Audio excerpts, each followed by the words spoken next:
নমস্কার বন্ধুরা, প্রাইমারি নিয়োগের ৩২,০০০ চাকরি বাতিল মামলা সংক্রান্ত খুবই গুরুত্বপূর্ণ একটি আপডেট রয়েছে তোমাদের জন্য। তো বন্ধুরা, তোমরা প্রত্যেকেই জানো গত ৭ তারিখে এই ৩২,০০০ চাকরি বাতিল মামলার একটা শুনানি ছিল আমাদের কলকাতা হাইকোর্টের ডিভিশন বেঞ্চে।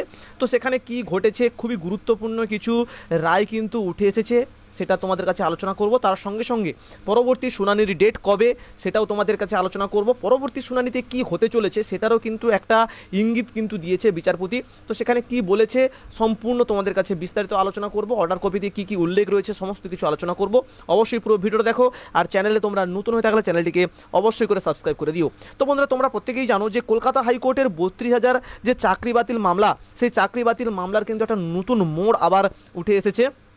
তোমরা প্রত্যেকেই জানো যে বিচারপতি অমৃতা সিনহা ম্যাডামের বেঞ্চে কিন্তু এই মামলাটির প্রথম শুনানি হয়েছিল এবং সেখান থেকে যে রায়টা এসেছিল সেটাকে চ্যালেঞ্জ করে কিন্তু এই মামলাটি বিচারপতি তপব্রত চক্রবর্তী এবং বিচারপতি পার্থ সারথী চট্টোপাধ্যায়ের ডিভিশন বেঞ্চে গিয়েছে। তো সেখানে গত দুটো শুনানি হয়েছে।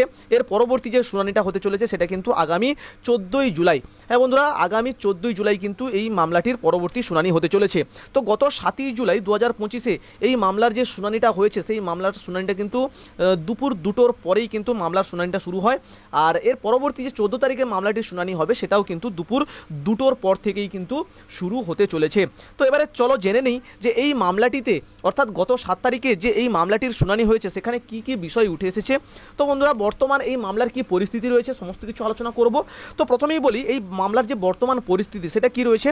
এই মামলাটি যার ম্যাড নাম্বার হচ্ছে 873/2023, শুধুমাত্র এটি একটি মামলা নয়, এর সঙ্গে কিন্তু আরও 82টি ভিন্ন ভিন্ন আবেদন কিন্তু এর মধ্যে জড়িয়ে রয়েছে, অর্থাৎ ক্যান ফাইল করা হয়েছে। 82টি ক্যান ফাইল কিন্তু করা হয়েছে।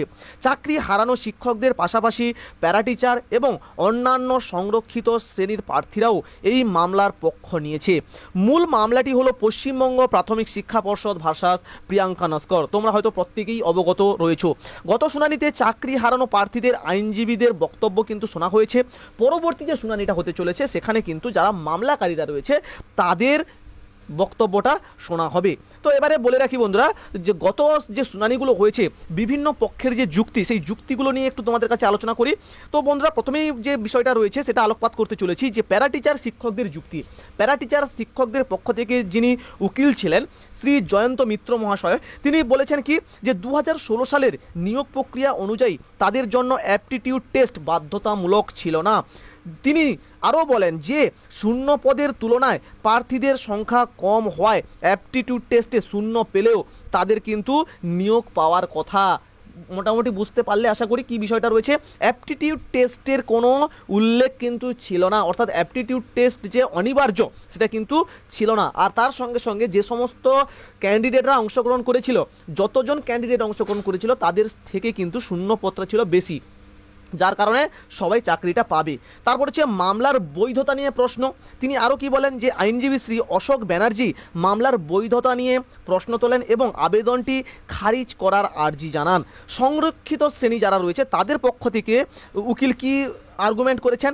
তো জমির বিনিময়ে চাকরি প্রার্থী বা ল্যান্ড লুজার ক্যাটাগরির আইনজীবী শ্রী সপ্তাংশু বসু তিনি বলেন যে তাদের ক্ষেত্রে প্রার্থীর চেয়ে শূন্যপদ বেশি ছিল, তাই সরকারের চাকরি যে দিয়েছে সেটা কিন্তু ন্যায্য, অর্থাৎ সকলের চাকরি পাওয়ার কথা, এটা কিন্তু একটা ন্যায্য বিষয়। তো NIOS DLED ডিগ্রির যে বৈধতা সেটা নিয়েও কিন্তু প্রশ্ন করেছে। আইনজীবী শ্রী প্রতীক ধর NIOS DLED ডিগ্রিধারীদের পক্ষে সওয়াল করেন। তিনি বলেন যে 2019 সালের এপ্রিল মাসের মধ্যে প্রশিক্ষণ শেষ হওয়া প্রার্থীরা প্রশিক্ষিত হিসেবে গণ্য হবেন, তাই 2023 সালে তাদের অপ্রশিক্ষিত বলাটা অযৌক্তিক। এর পরবর্তীতে এই সমস্ত কথা শুনে বিচারপতি পরবর্তী শুনানির জন্য দিন ঘোষণা করে দিয়েছে আগামী 14 তারিখ এবং দুপুর 2টোর পরেই কিন্তু শুনানি হতে চলেছে। এর পরবর্তীতে তিনি আরও কিছু গুরুত্বপূর্ণ বক্তব্য পেশ করেন। তিনি বলেন যারা আবেদনকারী রয়েছে তাদের পক্ষে একটা গুরুত্বপূর্ণ নির্দেশ দেওয়া হয়েছে যে তোমরা রেডি থেকো, প্রস্তুত থেকো, তোমরা কিন্তু পরবর্তী শুনানিতে তোমাদের কথাগুলো শোনানো হবে বা তোমাদের কথা শোনা হবে।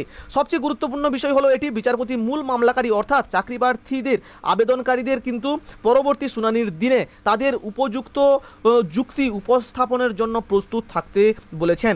এই প্রথমবার ডিভিশন বেঞ্চে তাদের বক্তব্য শোনা হবে। এরপরে হচ্ছে ভারসাম্যপূর্ণ শুনানি। বিচারপতি একটি ভারসাম্যপূর্ণ শুনানির উপর জোর দিতে চলেছেন, যেখানে আবেদনকারীদের বক্তব্য শোনার হবেই কিন্তু আগামী শুনানিতে। তো তার পরবর্তীতে কিন্তু এই মামলাটির রায় দেওয়া হবে। এই মামলার পরবর্তী শুনানি 14 জুলাই 2025 অত্যন্ত গুরুত্বপূর্ণ হতে চলেছে এই দিন। তো এই দিনটি হয়তো 32,000 প্রাথমিক শিক্ষকের ভাগ্য নির্ধারণের পথে দিশা পাওয়া যাবে। তো সকলেই অবশ্যই নজর রাখবে আমাদের এই চ্যানেলে, অবশ্যই তোমাদের কাছে বিস্তারিত আলোচনা করব।